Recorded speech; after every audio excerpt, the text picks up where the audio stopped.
Bien chers amis, il fait nuit. Nous sommes à la veille de la Première Guerre mondiale, en Patagonie, au sud de l'actuelle Argentine, bien loin des conflits politiques de l'Ancien Monde.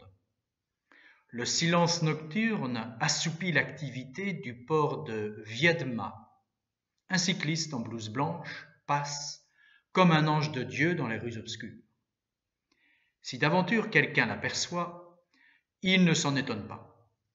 Chacun sait ici que c'est Don Zati, figure emblématique de la petite cité, qui se rend auprès d'un malade pour le soigner à domicile. Lorsque le pauvre homme alité voit arriver à son chevet le charitable frère salésien, disciple donc de Don Bosco, il s'excuse de le faire venir à pareille heure. La réponse fuse avec entrain. Votre devoir est de m'appeler, mon devoir est de venir.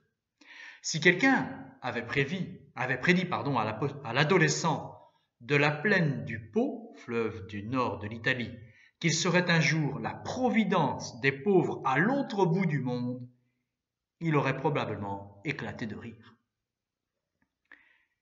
Né le 17 octobre 1880 à Boreto, dans l'Émilie, au nord-est de l'Italie, Artemide, c'est son prénom, Artemide Zati, est le second des 8 enfants de Luigi Zati et d'Albina Vecchi.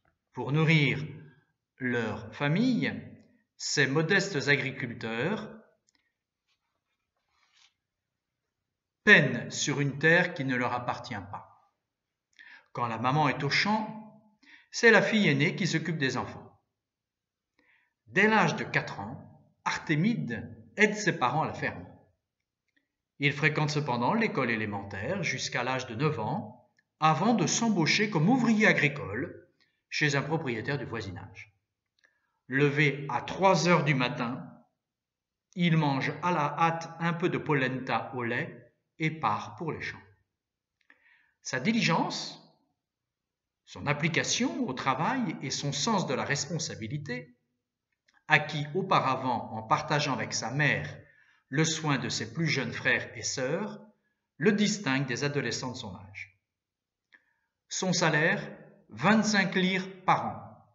Non seulement il s'en contente, mais lorsqu'on lui prépare un gâteau, en reconnaissance de son zèle, il le rapporte à la maison au lieu de le garder pour lui. Il se réjouit alors de voir ses 7 frères et sœurs dévorer la friandise en un clin d'œil, sous ses yeux, tant il est vrai qu'il y a plus de bonheur à donner qu'à recevoir.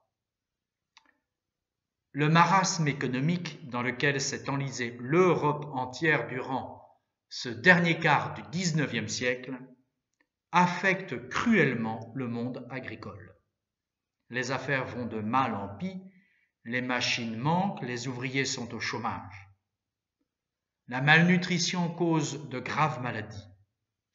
La pellagre en particulier, un mal qui peut entraîner la démence ou la folie et la mort, la pellagre donc ravage la plaine du Pô. Les Zati décident donc de rejoindre en Amérique du Sud un oncle qui s'y est installé. Ils arrivent en 1897 à Bahia Blanca, dans le nord de la Patagonie. La quasi-totalité de la population de cette vaste région semi-désertique réside dans les villes du littoral atlantique. À l'origine simple base militaire, Bahia Blanca s'est développée grâce à la liaison ferroviaire avec Buenos Aires, établie en 1885. Elle est devenue un véritable carrefour commercial et sa population s'est rapidement accrue du fait de l'arrivée d'émigrants espagnols et italiens. Luigi Zati, le papa donc, s'engage dans un stand au marché. Artemide, quant à lui, travaille quelque temps dans une auberge, puis dans une fabrique de tuiles. Tout près de là, des religieux salésiens, donc des disciples de Saint Jean Bosco, d'origine italienne, tiennent une mission depuis 1875. Vous vous rappelez comment Saint Jean Bosco avait donné, sans en avoir jamais rien lu, une magistrale conférence sur la Patagonie. Je referme la parenthèse, nous continuons. Dans ses temps libres, Artémide aide le curé, le père Carlo Cavalli, ou bien s'en va lire dans sa bibliothèque. Fasciné par la vie de Don Bosco, il ne tarde pas à percevoir un appel de Dieu à la vie religieuse. Le curé en fait part à M. Zatti, qui permet à son fils d'entrer au pré-noviciat, au juvénat salésien de Bernal, près de Buenos Aires. Là, Artémide rencontre les premières difficultés. Avec ses 19 ans désormais, il est le plus âgé de tous les aspirants ou candidats au sacerdoce. Parlant surtout le dialecte de son pays d'origine, mêlé à un peu d'italien et d'espagnol, il éprouve des difficultés dans l'étude du latin. Chargé de prendre soin d'un prêtre tuberculeux, il contracte la maladie et doit s'aliter. Le jour de la prise de soutane, accablé par la fièvre et une forte toux, il ne peut participer à la cérémonie ni recevoir l'habit ecclésiastique. À cette époque, la tuberculose fauche des vies en grand nombre. Aussi le médecin conseille-t-il d'envoyer le malade plus au sud, à Viedma, où l'air est plus sain. Artémide se soumet de grand cœur. « J'irai à Viedma pour mourir, si telle est la volonté de Dieu. »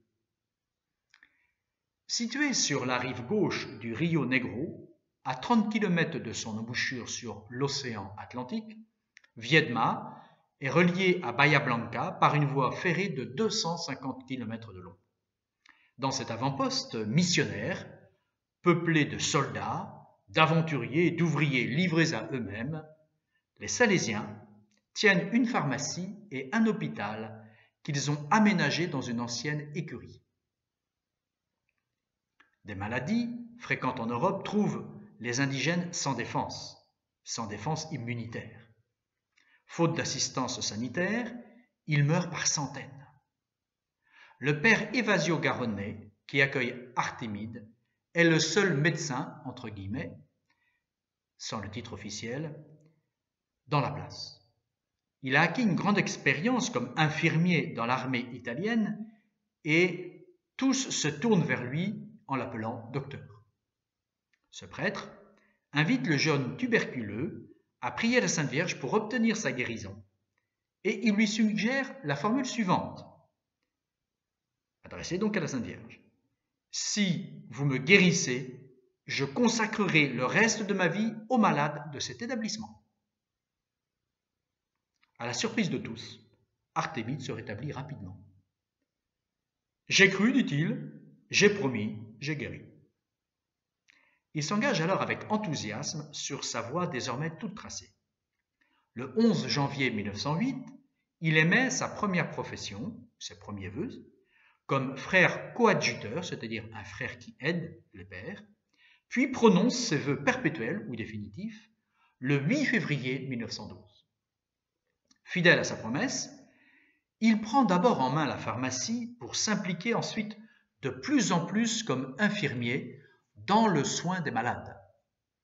Après la mort du père Garonnet, aussi bien le poids de l'hôpital Saint-Joseph que celui de la pharmacie Saint-François repose sur ses épaules.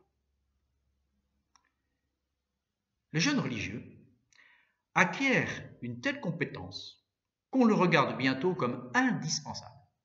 Mais il n'a aucun diplôme et doit se mettre en règle avec la législation. L'État, par ailleurs tout à fait incapable de pourvoir aux besoins sanitaires de Viedma, l'État donc exige un diplôme de ceux qui s'occupent des malades. Pour assurer la légalité de l'institution et son avenir, les supérieurs salésiens font appel à un médecin qualifié. C'est pourtant Artémide qui doit faire face aux imprévus, engager sa responsabilité, en un mot, gérer l'établissement. Il lui arrive même de faire le ménage.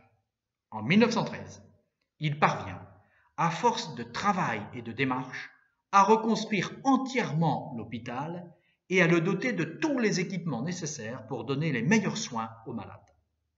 Ceux-ci affluent, mais bien peu sont en mesure d'acquitter les frais d'hospitalisation. Aussi, Artémide parcourt-il toute la ville avec sa bicyclette pour collecter des fonds. Quand on le voit coiffé de son grand chapeau, on comprend qu'il se rend chez un banquier ou chez un généreux bienfaiteur. Ayant personnellement connu la maladie, l'humble frère Artémide perçoit mieux que quiconque quels sont les besoins d'autrui. Et la connaissance certaine de sa vocation le conduit à embrasser de tout cœur la douleur et la misère de son prochain, dans lequel il voit le Christ crucifié. En 1914, Artémide obtient la nationalité argentine. C'est une joie car il aime désormais le Rio Negro autant que le Pô, son fleuve natal. L'infirmerie de la prison de Viedma étant devenue trop petite, les détenus sont envoyés à l'hôpital Saint-Joseph. Une nuit, l'un des prisonniers parvient à s'évader. Zatti est condamné à une peine de prison pour manquement dans la garde des prisonniers. Cette décision scandaleuse plonge les gens du pays dans la stupeur. Pour manifester leur indignation, infirmiers, écoliers du collège, convalescents et tous ceux qui avaient bénéficié de sa charité lui font cortège, musique en tête. Après 5 jours de détention, le frère est libéré. Son retour est triomphal. « J'avais tant besoin d'un peu de repos, plaisante-t-il simplement, devant la foule, car il sait voir en toutes circonstances la main de Dieu. » En 1915, un pharmacien muni du diplôme officiel s'établit dans le voisinage. Aux yeux de l'administration, la pharmacie Saint-François, tenue par les Salésiens, n'a désormais plus de raison d'être tolérée par l'État. Artémide, qui n'a aucun diplôme, va être contraint donc de fermer son officine. Il ne peut s'y résigner. Comment les pauvres se procureront-ils des médicaments à des prix abordables?